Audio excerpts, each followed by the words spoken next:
Hello guys, it's AK Rex here, and I have a very special session for you today. I have a co-host who will be helping me out with a special interview that I've brought for you here, and his name is, you have already met him before, his name is Joshua Ballze. Hi Josh. How's it going, guys? And the special guest of honor today is Dr. Philip Currie. Actually, it's Professor Currie, as I have correctly found out later on during our interaction. How are you doing today, Professor? What is happening? Tell us. How was your mood? How was the weather? Well, I'm doing very well. It's sort of coming into spring in Alberta, so the sun's getting nice and strong. But we still have about 30 centimeters of snow, and it was minus 13 Celsius last night, so it's still not warmed up yet. Fair enough. So nothing a good shovel won't fix in any case, right? Oh, exactly, and you need the practice for the summer, right? Exactly, yes. Because the digging is gonna start in summer, am I correct? Yes. Alrighty, so I think Josh, if you're good and if Professor's good as well, I think we can proceed with the questions. And guys, enjoy the session. So the first question here is.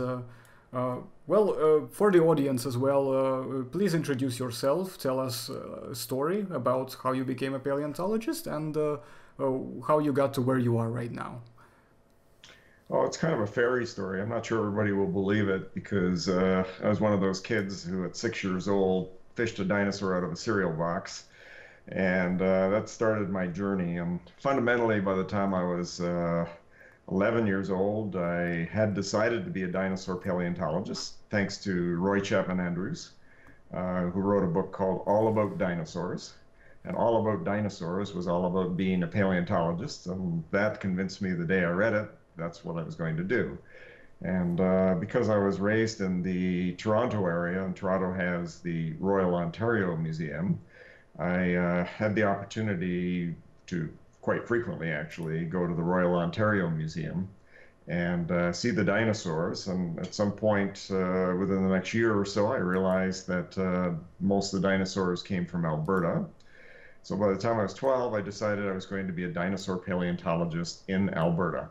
And you know, it's a great ambition, and I kind of put my mind to it, and the Royal Ontario Museum is associated with the University of Toronto. They have, of course, courses on paleontology, and a lot of paleontologists there that I could talk to and get guidance from, and that all helped me a lot.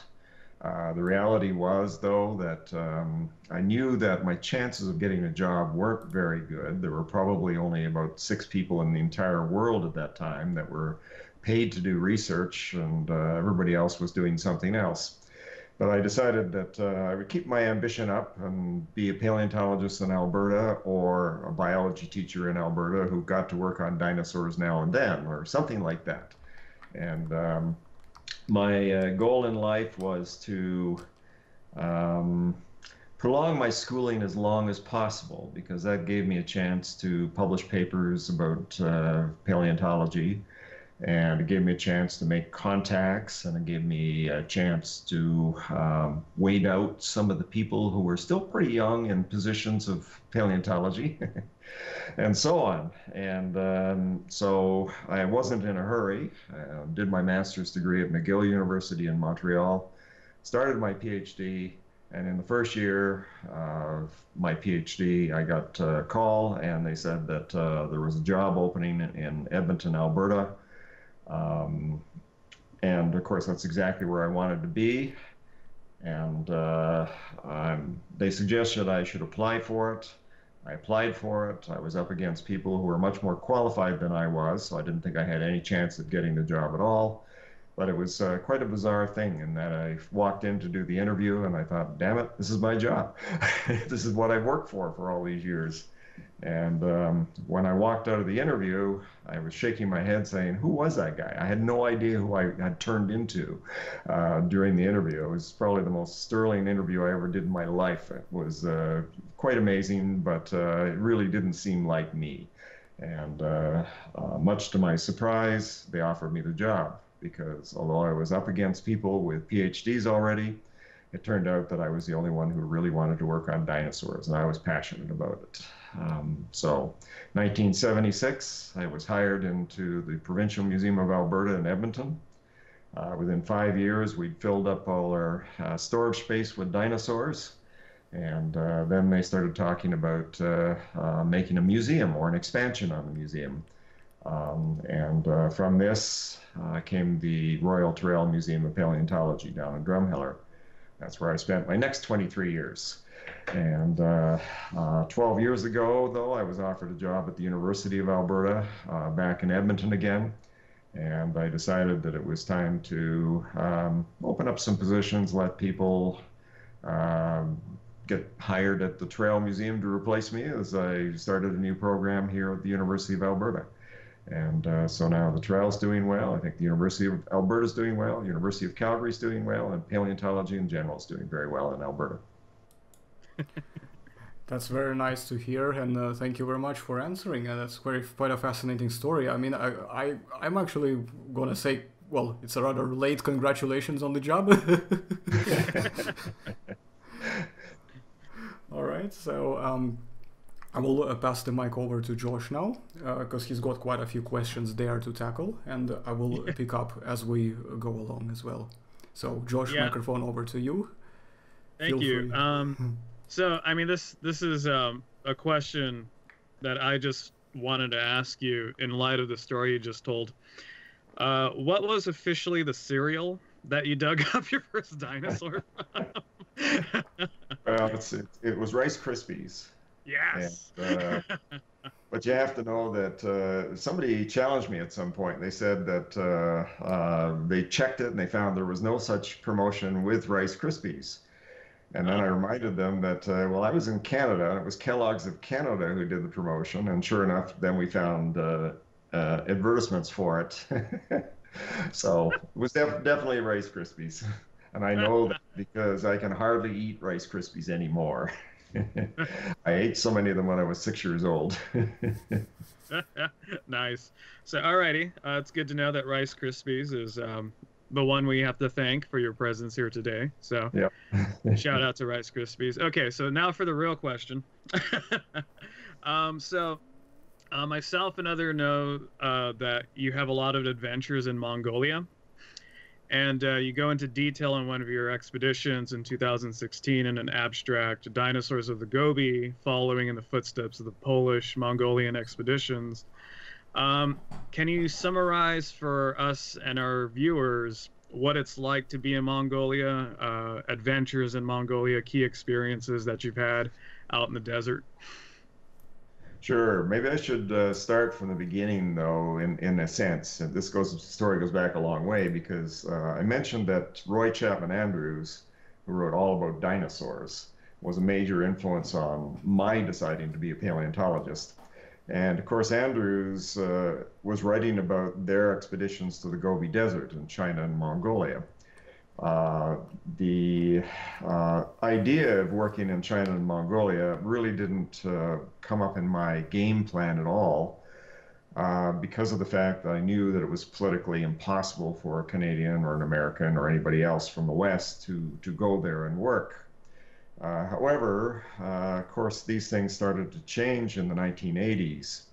And when we opened the Tyrrell Museum of Paleontology, we decided that after the museum was open, we wanted to do an international project. There are many reasons for me wanting to work in Mongolia because the dinosaurs there are the same age as the dinosaurs in Alberta, but they have a different kind of preservational environment to ours. So whereas we have a dominance of very large dinosaurs being preserved and the small dinosaurs tend to be poorly preserved, in Mongolia it tends to be the opposite way. So we get lots of bones of raptors, for example, and usually they're isolated or they're just teeth. And it's very hard to understand what the whole animal looks like when you're only looking at pieces all the time. Whereas if we go to the Gobi Desert, we can actually see whole animals and study those. So it seemed to us that, first of all, we had to understand what the differences were in the depositional environments of the Gobi Desert compared to Western North America. And so I really wanted to go to Asia. And we tried actually for about a year or more to try and get an agreement to work in Mongolia. But in the end, the politics were pretty heavy, and we just weren't able to do it. So we switched our attention to going to China, because we knew that those beds in Mongolia all across the border went into China. China, we knew there were beds that were producing dinosaurs in the Gobi Desert, and the same kind of dinosaurs we were finding in Mongolia, but largely it was unproven ground. And we decided, well, in a way, China is more exploratory, and we're more likely to find new things by doing it through the Chinese side. And when we approached the Chinese, they were in a like frame of mind, and they were aware of the Trail Museum opening up and the kinds of programs we were doing in Alberta, so they got pretty excited about it. And the net result was we ended up signing an agreement with China. And then from 1986 to 1991, we had these joint expeditions between Canada and China, and it brought Chinese scientists and students to Alberta and the Arctic of Canada, and we would go to the Gobi Desert every year during that period. We collected about 60 tons of dinosaurs in China alone, and probably about 20 tons of dinosaurs in Alberta. So the expeditions were incredibly successful, and we got a lot of publications and new animals and new contacts, we'll say, more than anything else. Now, eventually, though, that project ran out, and around that time, we started working in Mongolia as well. And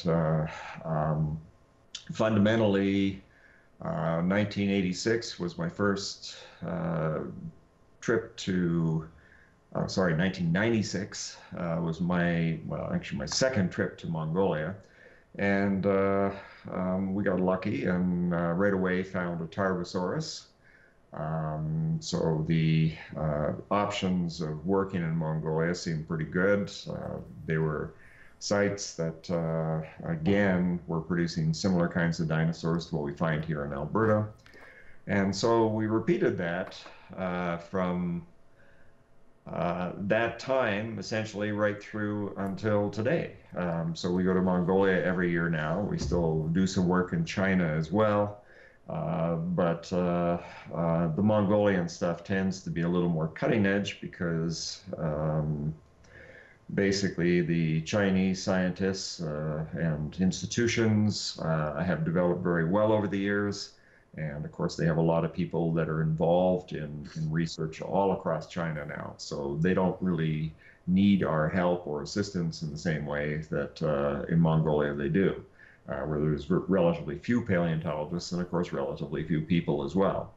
But we've had this cooperative agreement with China in the past, and now we have a cooperative agreement with the Mongolians. And we go back every year to the Gobi Desert. Nice. Yeah. Since 1986, it's basically been every year, at least once a year, if not more. Crazy. So, personal experiences. What's the most notable personal experience, like digging out a fossil out of a hill, or waking up with ticks on your arms? I've read about some of these expeditions where the guy woke up and he was in a pit of snakes. What is the most memorable memory you have of working in Mongolia? Well, there are actually hundreds of memorable memories. It's a pretty exciting place to work. You know, for me, I think the first one that really hit me was just waking up the first time in the Gobi Desert in China, it was, but it was at one of the sites where the American Museum had worked back in the 1920s, 1922. And up to that point, although I was now in China, obviously, and in the Gobi Desert, it hadn't hit me. But there I was, because I hadn't believed really it was going to happen. I knew something would probably fall through, but it didn't fall through. And what I was conscious of was I was standing there in one of the old American Museum camps with the sun of the Gobi beating down on my head. And there was the evidence in front of me that the group had been there all those years before me, and that I really had made it. It was beyond my dreams to become a dinosaur paleontologist and end up in the Gobi Desert as well. So that was the first time I really, really got hit by the enormity of what I've been able to do. And but of course, the experiences we really like are the ones where we're finding specimens. And we've found a lot of remarkable specimens in the Gobi Desert over the years. One example would be the small Panachosaurus specimens, where we ended up with 12 specimens in one quarry. And these are about 1.5 meters long, and obviously babies. But the funny thing was that they were found on the basis of just a couple of little tiny teeth, smaller than your smallest fingernail. And because of the concentration of the teeth, we decided to dig.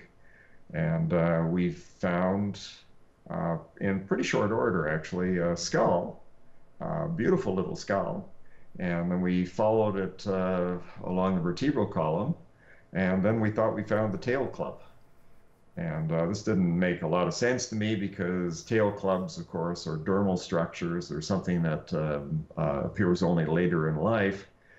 And but that was the end of the day. So the next day we went back to excavate the tail club at the other end of the vertebral column of the skull.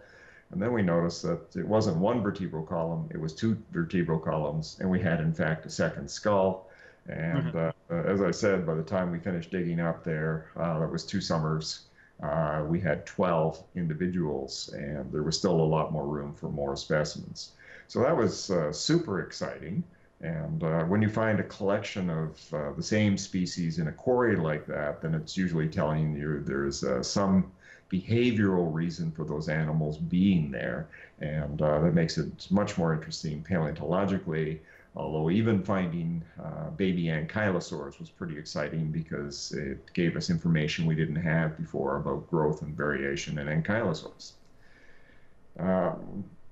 In more recent years, I'd say one of the most exciting finds was the Dinosaurus material. That was a very strange story in the sense that it started off on kind of a negative note. In Mongolia, we've had a massive problem with poaching over the years, and many specimens are destroyed by poachers. They're basically just after the prime parts of the specimen. But we still focus attention on the poached quarries. We try and identify them. We try and take information on exactly where they are, what levels they're at, what animals came out of them, and so on. And then one day, one of the crew members took me to a quarry where we thought we had a Tarbosaurus. And as I got to the quarry, I looked at it and I was a little bit puzzled by the bones because they didn't look quite right. And I walked away from it at the end of the morning and had it recorded in my notes as another Tarbosaurus. And then I realized that, no, there's something wrong with this. And so I went back in the afternoon and did a little more digging into the broken bone that the poachers had left. And then I realized it wasn't a Tarbosaurus at all. It was another big meat-eating dinosaur, but it definitely was not Tarbosaurus.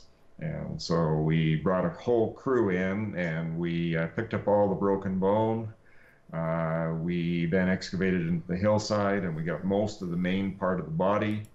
By the end, we realized that we had found the first skeleton known that wasn't just arms of Dinosaurus. And that's an animal that we've been looking for a long time.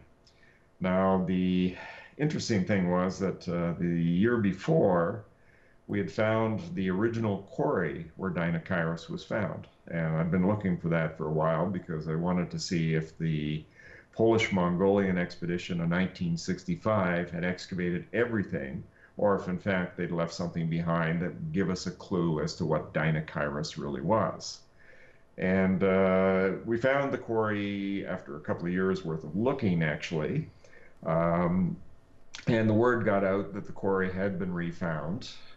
And so people were aware that I was very interested in trying to learn more about what Dinosaurus is all about.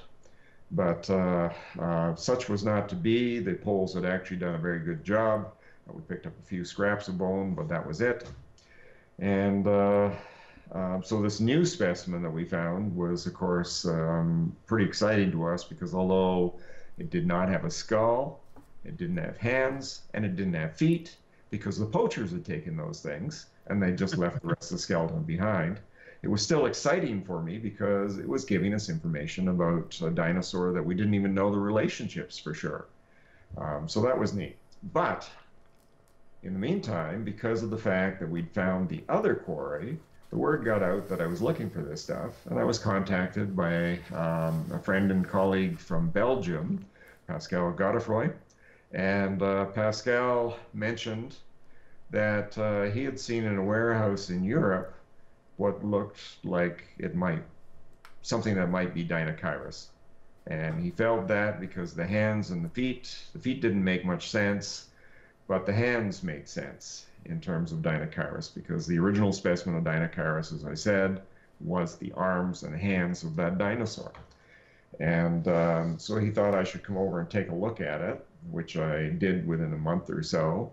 And it was quite amazing because not only was I able to confirm that it was definitely Dinosaurus, but it was one individual with a skull, 2 hands, and 2 feet.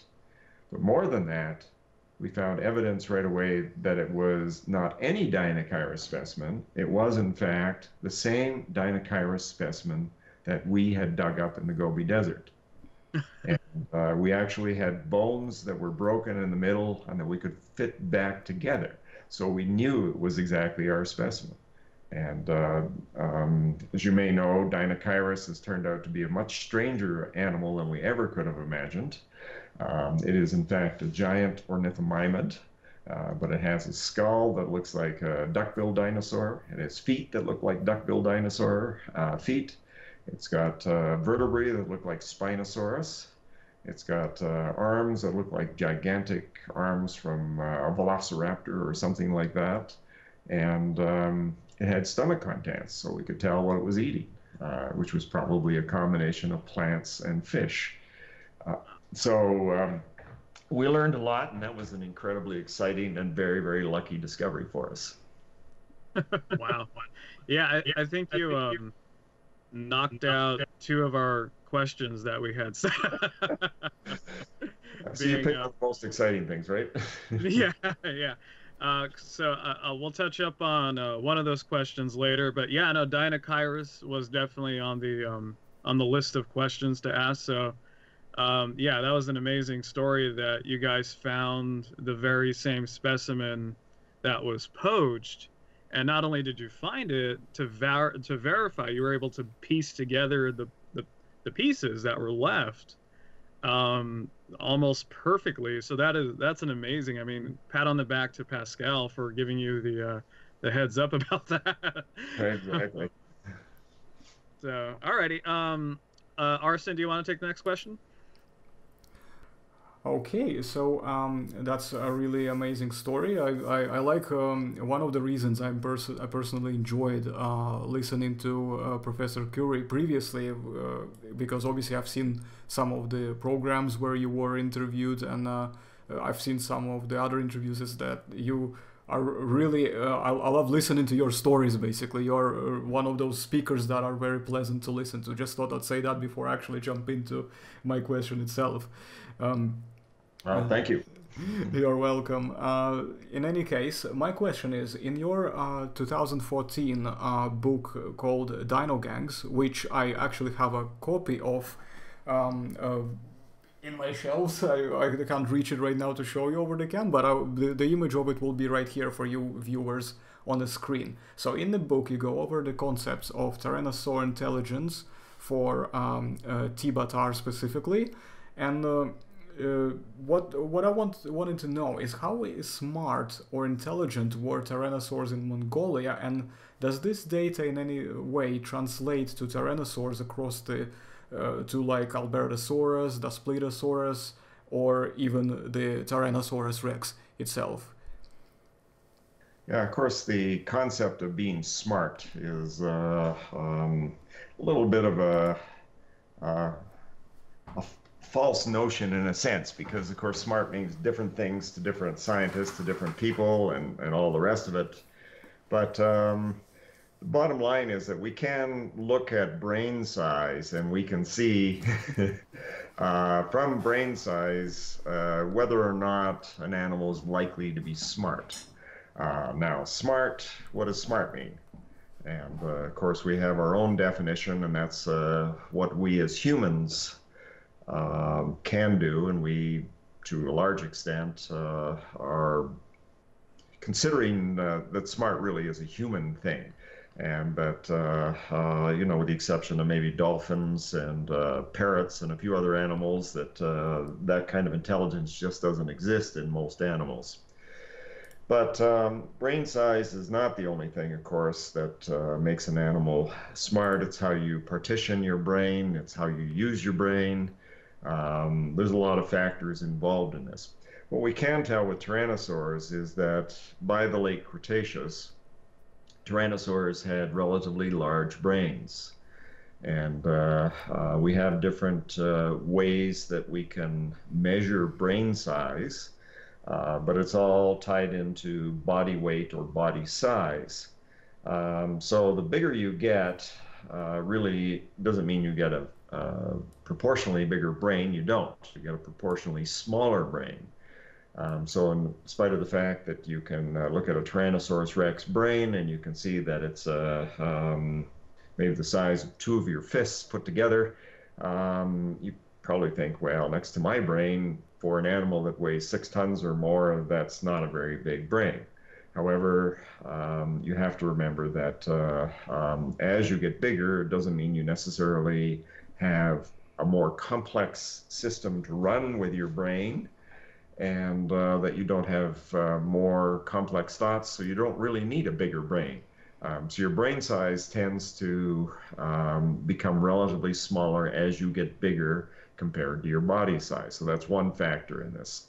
So when we compare the weight of the body to the weight of the brain in Tyrannosaurus Rex, we can see that if we were comparing it to an animal that's pretty close to our size, like a crocodile, the crocodile, for its body weight, has a certain brain weight. And if we downsize the Tyrannosaurus Rex to the same size as that crocodile, or upsize the crocodile to the same size as the Tyrannosaurus Rex, do it either way, doesn't matter, what we'd find is that the Tyrannosaurus Rex has a brain that's at least 50% bigger than what we would expect for reptiles. Okay, so that suggests it's probably smarter, more active, more cognizant of its world than a crocodile. But that's still a long way from what happens in humans and birds. So we have to keep that in mind, that there is no way a Tyrannosaurus Rex would have had the intelligence that's a modern mammal or modern bird would have had. Some of its relatives, on the other hand, things like Troodon, which to me is one of the most fascinating dinosaurs. You're dealing with a man-sized dinosaur that looks a lot like an ostrich in some ways, and it does have a brain that's pretty big. So again, if you compare the brain weight of a Troodon to a crocodile of the same size, that Troodon had a brain that was about 6 times as big as a crocodile brain for an animal of its own size. So now we're talking, because that puts it into the lower limits of what we have in mammals and birds today. And, you know, we have to remember too that back in the Cretaceous, birds and mammals were around, but they didn't have the big brains that they have today. So Troodon was probably potentially more intelligent than any of the mammals and the birds that lived at the same time as it. So there's a lot of things about this that you have to keep in mind when you start talking about relative intelligence. The most important thing, as far as I'm concerned, though, is the fact that if you look at what tyrannosaurs were chasing, what they were eating, what they had to capture, what you find is that tyrannosaurs had bigger brains than their potential prey. And that's the most important thing. It's not that you have to be super smart, you just have to be smarter than what you're trying to catch. And basically, duck-billed dinosaurs had an enlarged brain too, but not quite to the same extent as a tyrannosaur. Duck-billed dinosaurs were one of the food sources for that animal. Ceratopsian dinosaurs and ankylosaurs did not have particularly big brains, and so tyrannosaurs probably could have outsmarted them fairly well as well. It's an arms race in a sense. If you want to capture something in particular, you have to be better equipped, either at running or in terms of being able to outsmart your potential prey. And tyrannosaurs were certainly more than adequate at doing that. They weren't the most intelligent dinosaurs, but they still had pretty big brains compared to other big meat-eating dinosaurs. And this really hit home with me because back in 1995, Rodolfo Currie asked me to come down to Argentina and help him describe the brain case of Giganotosaurus. And of course, Giganotosaurus is an animal that has about the same body weight as a Tyrannosaurus rex, maybe even a little bit more. It has a longer skull, but it actually has a significantly smaller brain than a Tyrannosaurus rex. So it was a pretty good education for me working with the South American Carcharodontosaurus, because its brain was tiny next to the Tyrannosaurus rex one. All right, thanks very much for answering this. I will also, we will have, obviously, this section we will mainly focus on the topics regarding the Mongolian expeditions and dinosaurs and the book. So, but we will definitely come back, as you mentioned, one of the subjects, the arms race. This is one of the questions that I will bring up in our part 2. So viewers who are still here, hopefully still listening and paying attention, bear in mind that there will be a subject on this we will discuss with the professor later on. But one of the follow-up quick questions that I just came up straight ahead here is are you able by any chance to give a rough count of how many Tyrannosaurid fossil brains have been discovered altogether? Oh, quite a few. Certainly here in Alberta, we've had almost 30 skeletons with skulls of Gorgosaurus alone. And then we have Daspletosaurus, Albertosaurus, and T-Rex. And Tyrannosaur skulls generally preserve quite nicely, but they are not all fused together the way that, say, a human skull is. And as a consequence of that, very often they fall apart. So even if you find a skull of a Tyrannosaur, usually it will have dissociated as the bones separate from each other, and they may stay in exactly the same area, but the brain case will be there and you'll be able to pick it up and look at it. So with Tyrannosaurus rex, I'm willing to bet we've probably got 20 of them at this point. For Gorgosaurus, probably another 20 or 30 brain cases.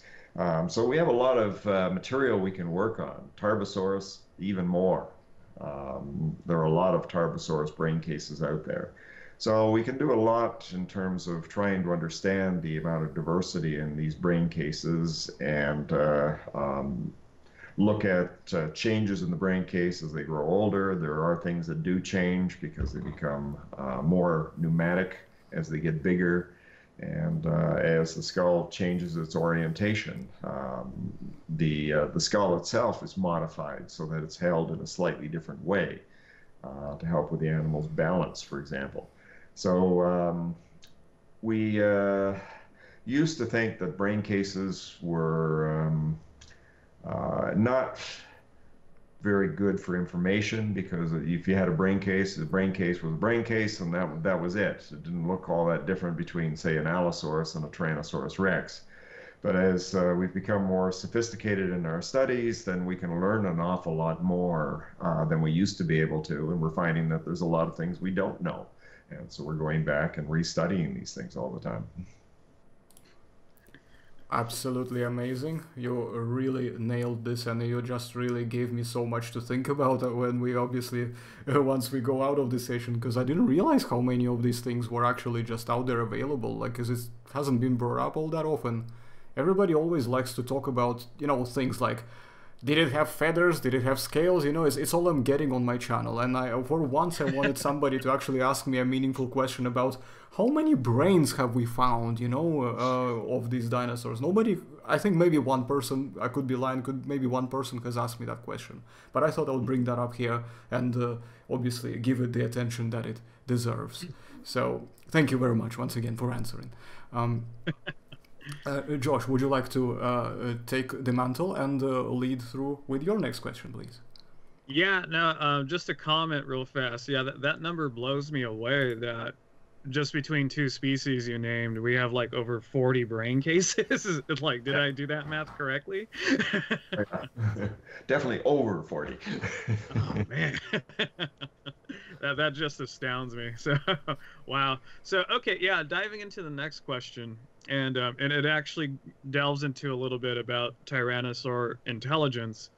Intelligence in general is usually associated with communication and socialization skills. And then the next question I have has to do with the mass bone assemblages, particularly the mass bone assemblages of Tarbosaurus and correct me if I'm saying this wrong, the Nemegt Formation in Mongolia. Yeah, Nemegt Formation. Yes. Okay. Cool.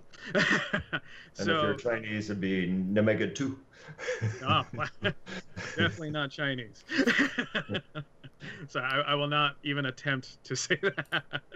But yeah, so we have these mass bone assemblages, and you've written about them in your 2016 abstract.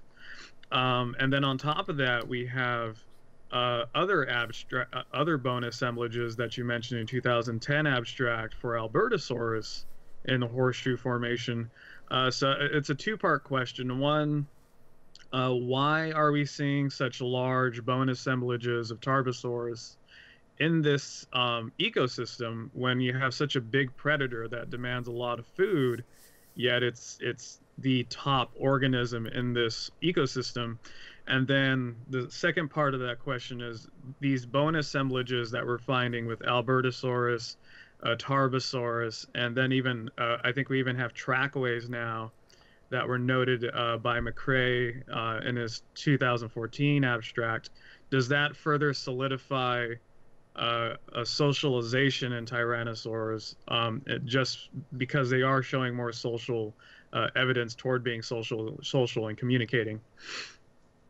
Yeah, you know, you have to think that, okay, first of all, many of the early paleontologists did recognize that we do find bone beds, and the bone beds are dominated by single species of animals.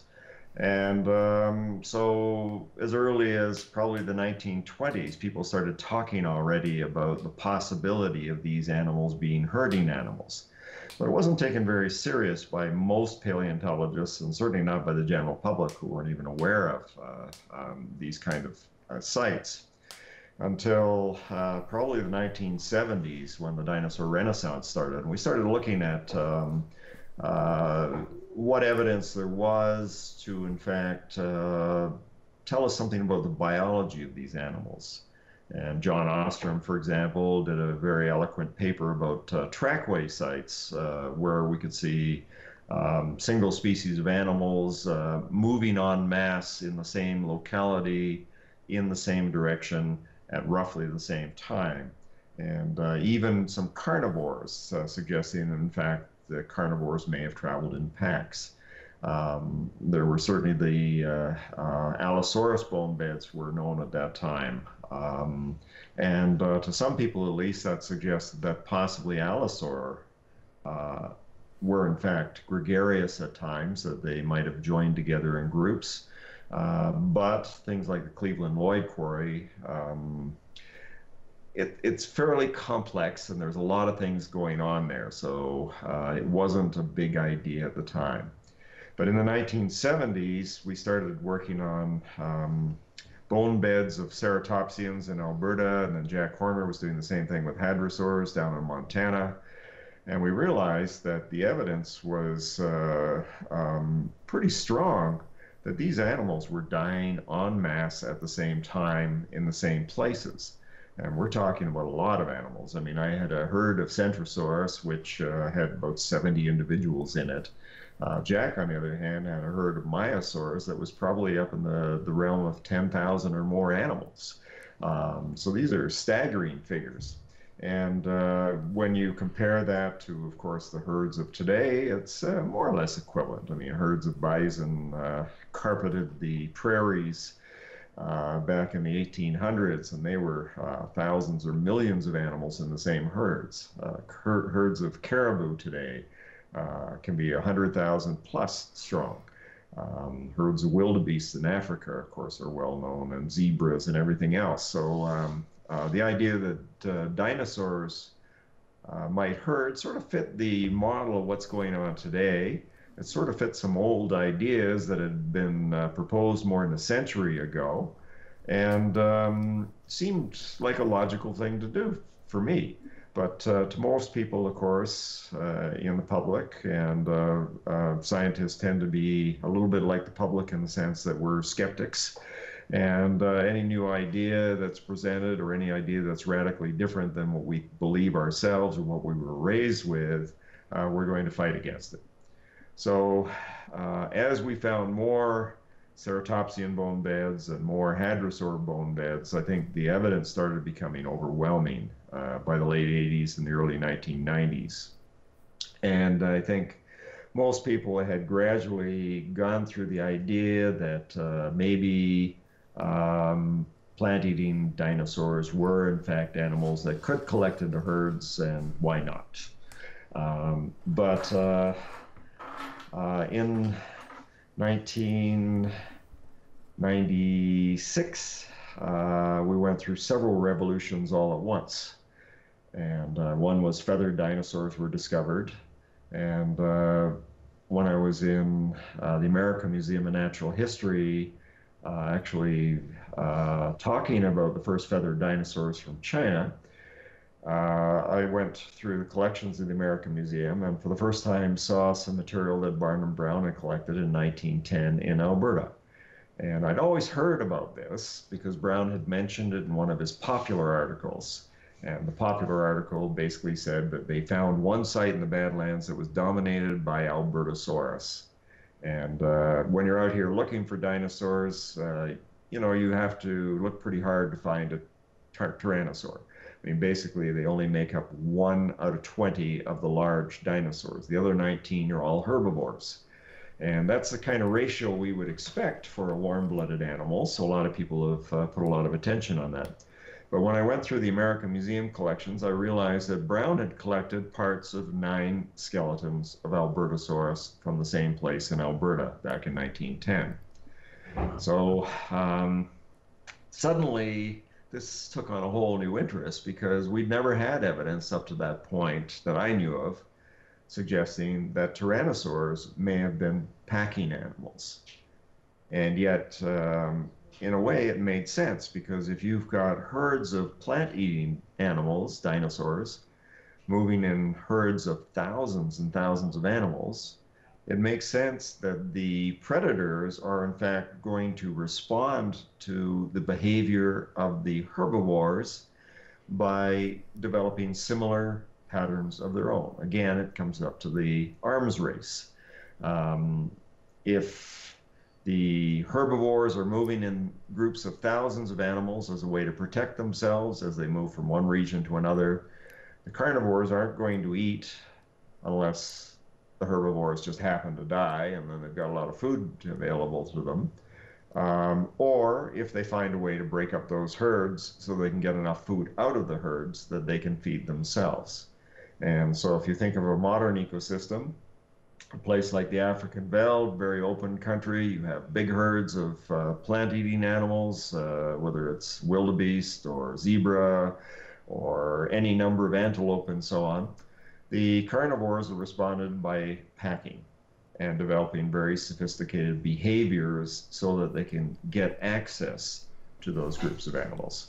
Yes, they will eat dead wildebeest that end up dying as part of their migration and so on, but that's not going to feed the carnivores very long, and not enough animals die of natural causes to allow the lions just to follow the herds of wildebeest. They have to be aggressive. They have to find a way that they can cut food out of those herds. And it was the same during the Cretaceous.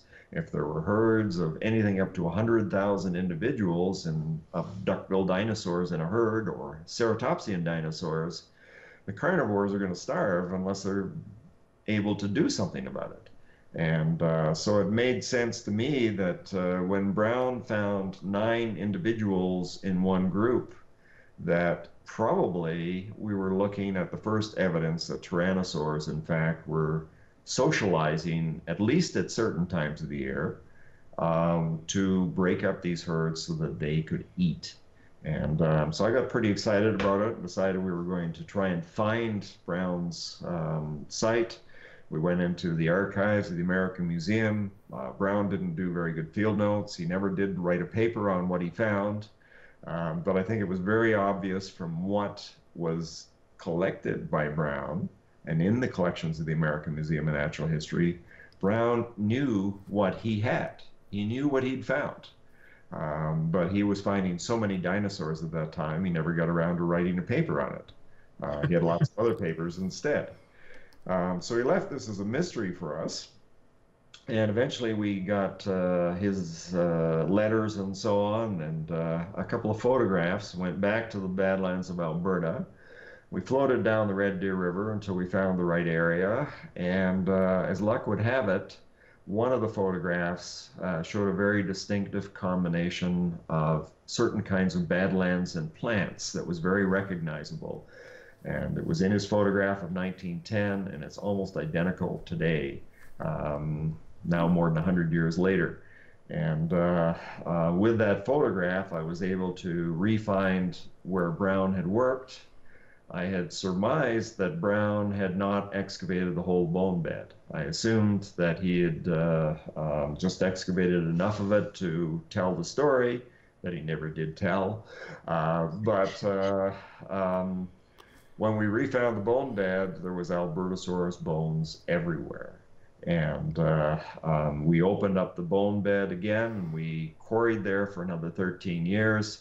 We increased the number of individuals from the 9 that Brown had found originally to more than 20 individuals. We have everything from small animals that are about 2 years old to big animals about 24 years old. So we have a complete range of Albertosaurus in that group. And we have a tremendous amount of evidence that, in fact, this was a pack that, for some reason, died about 70 million years ago of natural causes. And we've, at this point in time, excavated less than a quarter of the amount of space in that bone bed. So there's a lot of room for people to do work in the future. But certainly for our purposes, I think we took it as far as we could at the time. We learned what we could, and then we decided we would close the bone bed down and let people in the future, when they have new technologies and new techniques, be able to go back to it and maybe learn things that we weren't able to learn.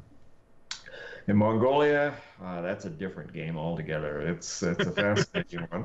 And we're still puzzling over that and still working on it. Tarbosaurus is an incredibly common animal in the Nemegt Formation. We've now identified in the field more than 100 quarries.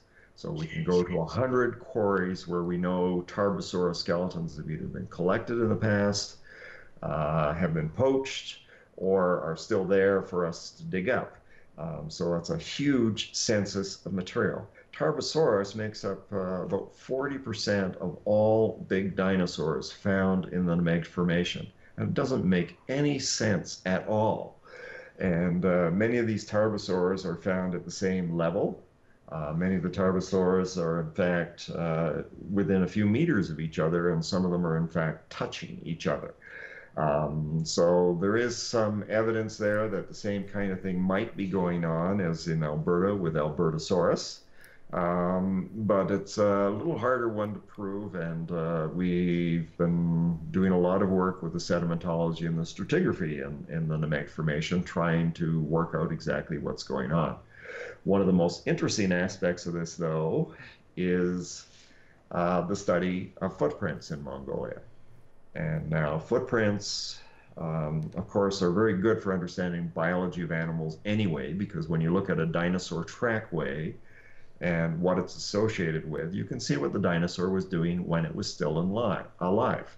And so, I mean, Bird's find of the Acrocanthosaurus chasing the sauropod in Texas, I mean, that was one of the first graphic examples of what you could do with footprints in terms of understanding them.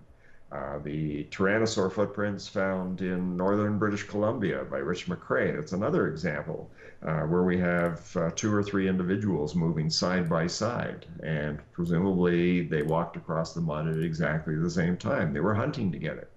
And that shows, again, coordinated behavior in tyrannosaurs. But in Mongolia, what was cool is that we had worked there for 5 years in the Namek Formation before we recognized one day that there were footprints there. And this is a crazy story because, you know, you think professional paleontologists, especially ones like me who have worked on footprints and bones, would recognize footprints right away. But in our 5th field season there, we were excavating a Tarbosaurus skeleton.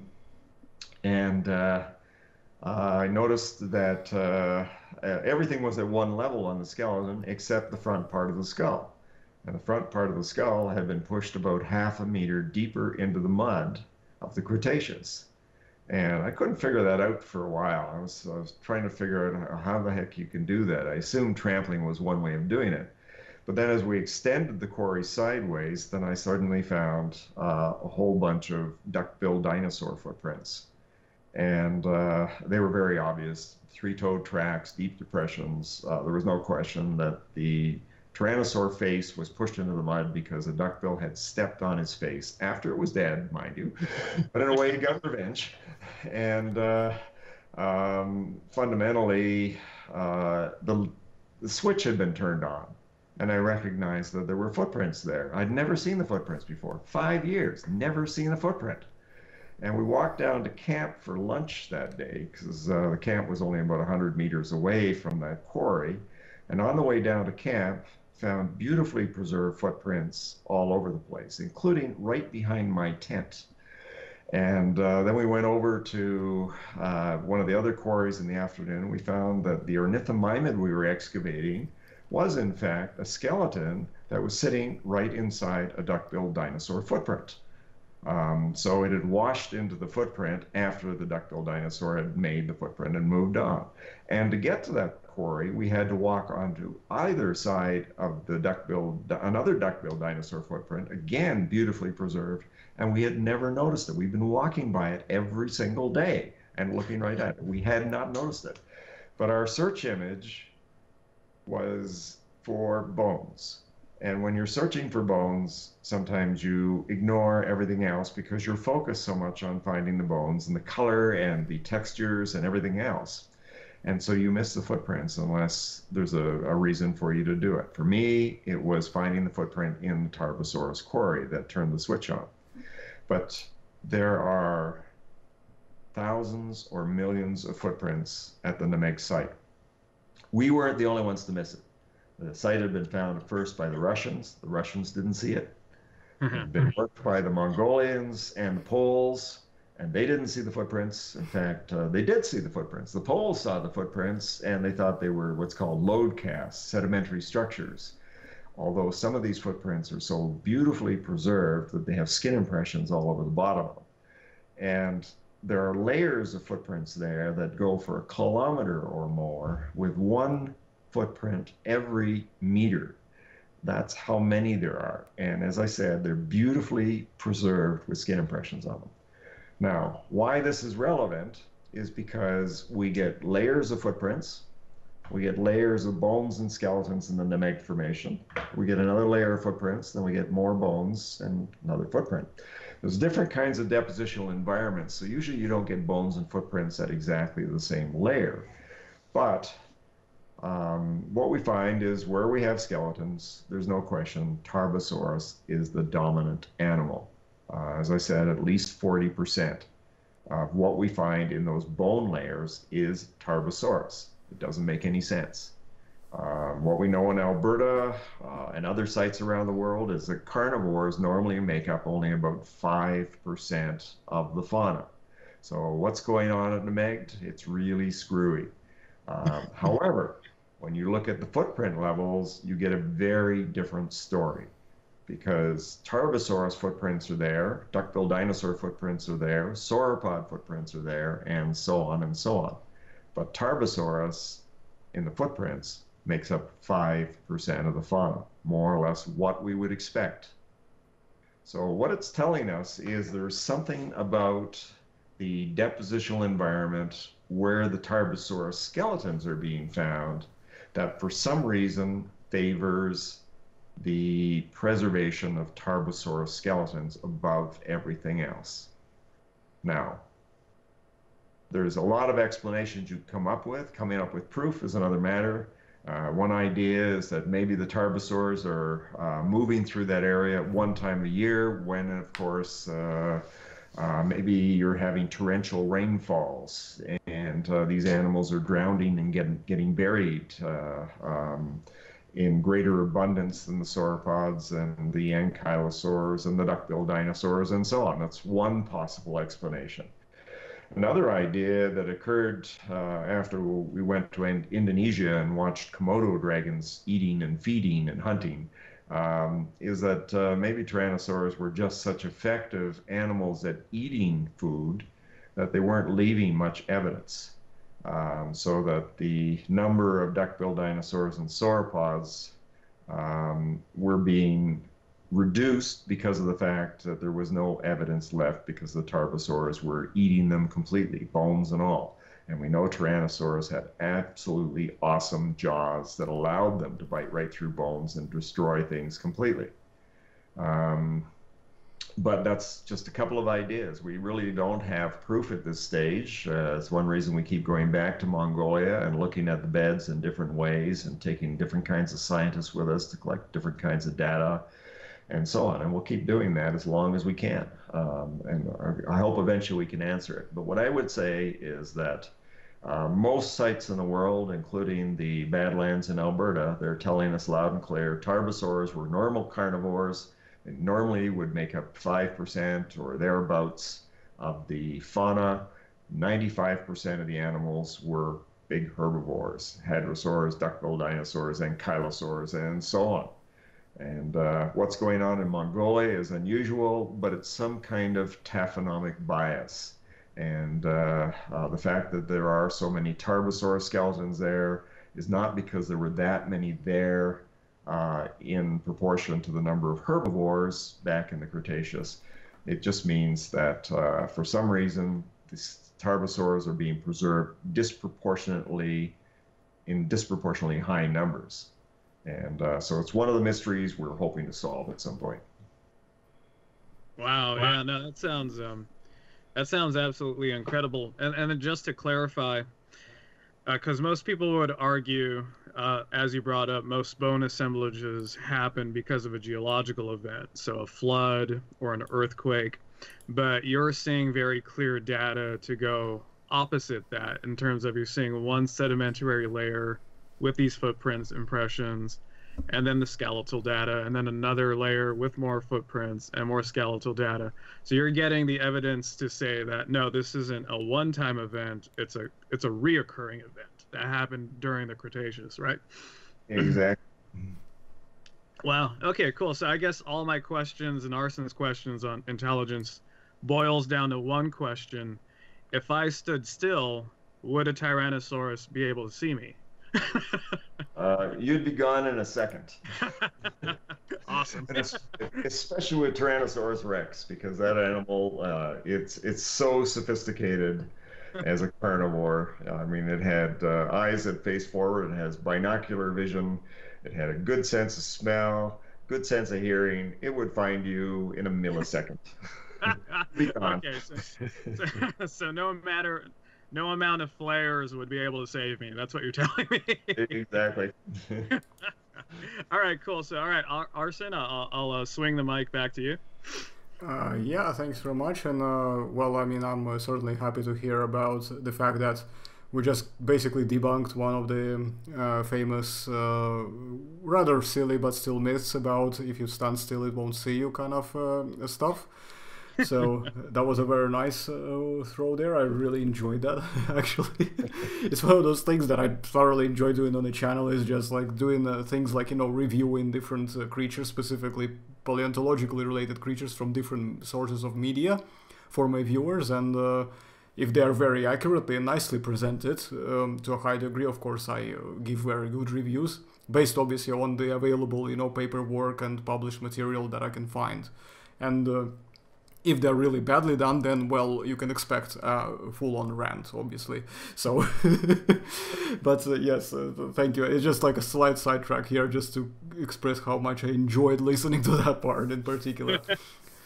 In any case, I obviously wanted to follow up this conversation with what you said about, obviously, wanting to go back to collect more data from Mongolia, from these quarries. And I presume one of the reasons would be for going back is to collect as much as possible in terms of the empirical evidence, so that you can have a lot more to be able to make all these very interesting hypotheses more defensible. In order to be able to obviously see, well, I mean, if it disproves it, then it disproves it. It will be what it is, right? So, but if it proves it, that just means that we will be able to test that phenomenon for ourselves once you find more data. Is that correct? That's correct. I mean, you know, science. People sometimes get a little alarmed when scientists disagree with each other and ideas keep changing and so on, but that's part of the process. And sometimes when you find things out, like the fact that maybe these things are socially complex, of course people will object to that, because we're trained to object to that. We're trained to question anything that's a little bit different than what the status quo was at one point. But out of this comes good research from both sides, and you always end up moving to a higher level of understanding about whatever animal you're working with. So I would say that, of course, it's no surprise that the majority of paleontologists probably don't believe there is complex social behavior amongst tyrannosaurs. But I think the evidence actually is pretty overwhelming when you look at it.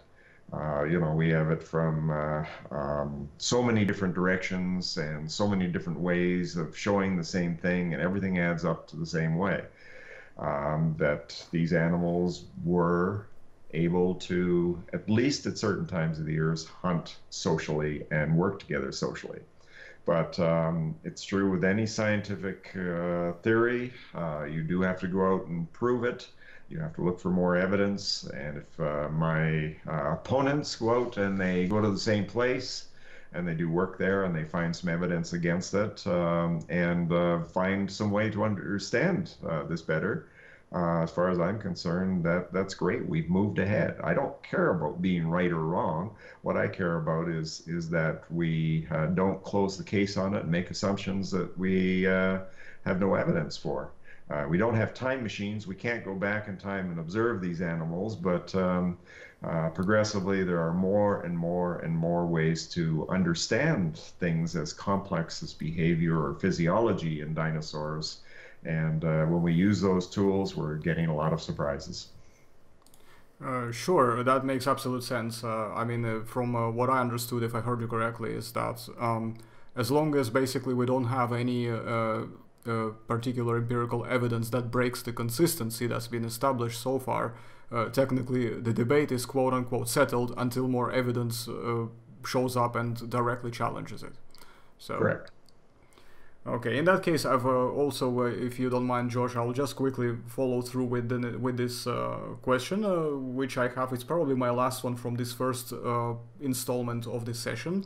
And this one is just basically to say what sort of things you're hoping, like do you have like a checklist of sort that you hope to complete, from visiting your next dig in Mongolia in terms of what you hope to find and discover, or maybe something else that you would hope to find and describe as well, specific ideas, specific maybe hypotheses that you hope as well to be able to discover any evidence for. Something that you haven't yet mentioned, maybe something new that we are not aware of that you can share. If you cannot share, then that's fair enough. But if you can, we would be very much, interested to know more. So, microphone over to you, Professor. Well, there's a lot of cool things that I'd love to answer in my lifetime, but I know they'll never be answered in my lifetime. So Dinosaur Extinction is a classic one, of course. To a lot of people, the asteroid is the end-all to be-all, but the bottom line is that we don't have an awful lot of evidence for the interaction of the dinosaurs with that level where we have evidence for an asteroid hitting the Earth. And most of that evidence comes from Western North America. And so it's only one small part of the world. And we don't necessarily have to have the same thing going on in all parts of the world. We're kind of assuming that, especially something as big as an asteroid is going to affect the world all around in terms of the climatic change and so on. But in terms of the direct evidence from the dinosaur fossils, say here in Alberta, where we have more than 20 places where we can go and look at the Cretaceous Tertiary boundary, still, the closest dinosaur we have to that boundary is about a meter below the boundary. And there are relatively few specimens within, say, 20 or 30 meters of the boundary. So even in Alberta, where we have a good record, the evidence isn't all that strong in terms of associating the dinosaurs with that level. But you go to other parts of the world and we don't have anything. We have no dinosaur burying beds, for example. We don't know what's going on in Australia. We don't know what's going on in Brazil. We don't know what's going on in South Africa. We don't know what's going on in most of Asia, even Mongolia, where we get very close to the boundary. We do not have a boundary at this point. So I don't think the extinction of dinosaurs has been answered to everybody's satisfaction, certainly not to mine. And the asteroid, I think, clearly has something to do with it. It may have been the coup de grace, but there was something else going on at the end of the Cretaceous as well. And it seems to be, at least in the Alberta record, tied into a reduction of biodiversity. These are very, very complex problems that are going to take a long time to resolve to everybody's satisfaction. I would love to find the flaming gun or whatever, and be able to say, okay, this is what did it for sure. But the reality is it might point to what happened in this area, but it doesn't necessarily hold true for the rest of the world where we have no evidence. So that's one thing. A more attainable thing that we're working on now in Mongolia is we're trying to upgrade all the maps of quarries and the paleoecological evidence we have, trying to understand why there are so many Tarbosaurus, as we mentioned. I think that it is possible we may find out exactly what's going on in Mongolia. But another thing we're doing is we're also collecting geochemical evidence from the bones and the localities. And the reason for doing this is so that when we learn about specimens that have been poached and seized by Homeland Security in the United States or by customs officers in Britain or France or anywhere else, that we can in fact geochemically analyze the specimens and know where they came from in Mongolia and tie it into a database we have of the locations of certain quarries where we also have geochemical evidence. And this is a fun project that we started 2 years ago. And with some very good colleagues of mine, and some very exciting results have come out of it already. So we think that we're getting closer to being able to do that. And this will help people all around the world, not only in terms of dealing with the legalities of poached specimens, but also in terms of understanding better the environments and the depositional environments and so on where those dinosaurs are buried. So there's a lot of fun things that will follow to that one as well. So those are a couple of the more immediate projects that I'm working on. Otherwise, I love field work and I love finding dinosaurs, and it doesn't matter to me whether it's a duck-billed dinosaur, a horned dinosaur, or a tyrannosaur. I'm going to collect them all because even though I may not study all of these things, I got students that will, and a lot of other people from all around the world need to have that kind of evidence as well in their own studies. So for me, we go out in the field, we have specific ideas in mind, but we also make sure that anything we come upon that may be useful to anybody also gets collected. Awesome answer. I mean, that's really interesting. Well, I mean, I like to use the word interesting a lot on this channel because everything here is very interesting, especially in our session. So, yeah, I mean, of course, it's obviously exciting to know more as it happens. So I'm hoping you will keep us up to date, and I'm hoping that whatever happens there, hopefully lots of goodies, that will give us enough reason to come back to the channel for the volume 2 for the same session. So let's hope that all works out. And I wanted to say, Josh, perhaps maybe we only got a couple questions to bring up on your side. Would you like to finish up with 2 of your questions, just sort of transition them in, and then I will just simply finalize quickly the first part before we can wrap the part 1 and move into part 2? What do you reckon? Yeah, definitely. I think I actually only have 1 question left. So we can bust out that question, and then that kind of segues into a little bit of a follow-up. But yeah, you want to just do that? Sure. Yes. I mean, you go ahead then, and we'll because you said you have 1 to finish up with. So yes. All right. So Professor Currie. We actually, I think all 3 of us met over. You can see it on Skype. I have it right here next to my head.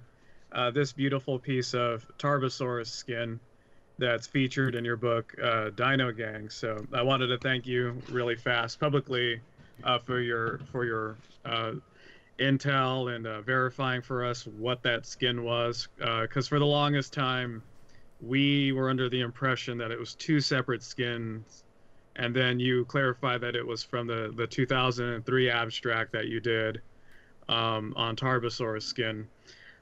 So thank you for that, for one. You're very welcome. And then the next question is, you recently did an interview with Greg Newman. And in that interview, you mentioned that this was only one of additional skin impressions that you said were housed in the Mongolian Museum's paleontology department. Really rapid fire. What can you tell us about these additional skin impressions in terms of how many skin impressions, how big are they, if there's any articulation, which I know is usually not possible because of poaching. So really fast, what are your, like, how many skin impressions are we really looking at in Mongolia? Well, there's a lot, but of course most of them are not Tarbosaurus. Most of them are duck-billed dinosaurs, and they're pretty common, and they go right back to when the Russians first discovered the Tomb of the Dragons, Alt Nula II, and in the Tomb of the Dragons they found mummified Saurolophus and about a dozen skeletons, and skin was on almost all of them in different parts. It wasn't covering them necessarily completely, but there's huge sheets of skin on those duck-billed dinosaurs. In the same quarry, we also have a Tarbosaurus skeleton, at least one, and there are patches of skin on that specimen. We've collected most of those patches and put them into the institution in Mongolia. We've found, as I mentioned, many footprints in Mongolia that are so well preserved they have skin on the bottom, and many of those are Tarbosaurus specimens. And so we can see that the bottom of the foot had the same kind of skin as the side of the body. In terms of these poached quarries, because 40% of the animals are Tarbosaurus, about 40% of the poached quarries are Tarbosaurus. And I'd say about a quarter of those have skin impressions in the quarries as well that were left behind after they hacked up the specimens to take the skulls and the feet and the hands. In fact, we have a lot of dinosaur skin that's in the institution in Mongolia. We know there's a lot in the field as well that we have never collected, and there's going to be a lot found in the future as well. They're not quite as beautiful as, say, the mummified Edmontosaurus that's on display in the American Museum of Natural History. That was collected in 1910 by the Sternberg family. But that is one of the most spectacular mummified specimens I've ever seen. And of course, there are still some beautiful mummified specimens being found, like Leonardo that was found down in Montana not that long ago, and so on. But the majority of specimens with skin impressions either have the skin impressions just on the lower part of the body, on the bottom of the foot, if it's a footprint, or patches here and there. Wow. Okay. So really, like a rough number, how many of those skin impressions would you say are Tarbosaurus? Are we looking at like a dozen skin impressions that are housed in Mongolia? I would say a little less than that, but that's that's pretty close to the range that we're finding. Say 8 to 15 or something like that in there. Wow. I'd surprise myself if I went and looked at it. Yes, please do. Yeah, I'll have to check that next time I'm there. That would be a bestseller book, Yeah. in a heartbeat. Really fast too. So this is just a whole other question. Do you still receive royalties from the Dino Gang's book? Well, I wish I did, but I never have. Oh, okay, all right. So we'll stop plugging the book then. No, I mean, paleontologists generally do not get royalties anyway, and it's just one of those things. If we had a bestseller like Jurassic Park, as a fiction writer, you get it, but when you write books that are science and thereabouts, then there tends not to be royalties associated with it. I would say the best book I ever did in terms of making money for a foundation that helps support our students called the Dinosaur Research Institute. I did a book for Japan in Japanese, and it brought more money in than I've ever seen come from any book. But the majority of books that I've been involved in, we're talking about hundreds of dollars at most. All right, so yeah, definitely. We'll definitely leave an open window, I think, to have you plug whatever we can do to help that research institution and whatever it is, whatever else you're involved with. Okay, so cool. So all right, a lot of skin, a lot from Tarbosaur, a lot from all kinds of dinosaurs. And my last question is a follow-up question. What significant specimens, other than what we just talked about, in the paleo department in Mongolia, would you like to see brought forward to the light of day in terms of like an abstract or formally described for those of us, me included, and our viewers that won't have the opportunity to fly out to the Mongolia and see the museums or even the collections? Yeah, it's they have an amazing collection, and of course, new material coming in all the time. They're running with a lot of international expeditions. Ours, those of the American Museum of Natural History, several Japanese expeditions, and so on. And so they're collecting an amazing amount of material, and it's a slow process doing the preparation. Even though the rocks are fairly slow, or fairly soft rather, in Mongolia, and so the technicians that they do have can work on them fairly quick. Nevertheless, it is a slow process to get things done. So for me, I think some of the most exciting ones are the Oviraptorosaurus and things related to Oviraptor mostly, but we have smaller animals as well that are related to them. Things like avamimids, like Avamimus itself, or the Elmasaurines, little guys, and these are all related to Oviraptor. And they have an amazing amount of material and an amazing diversity of these dinosaurs.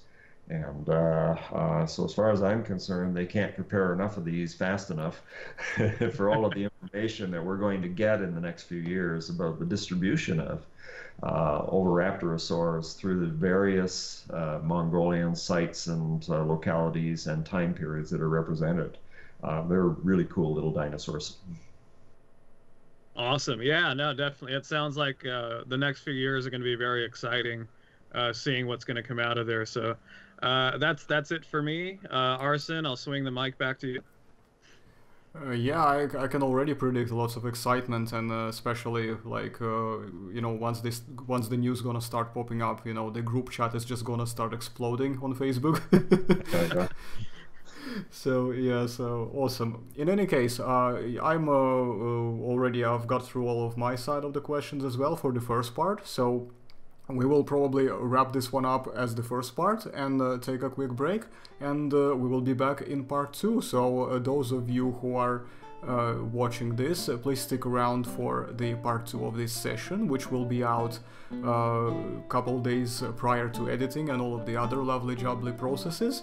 And in the meantime, I've been AK Rex, we have Professor Currie and Joshua Ballze, and we'll be back with you in part 2. So stay tuned.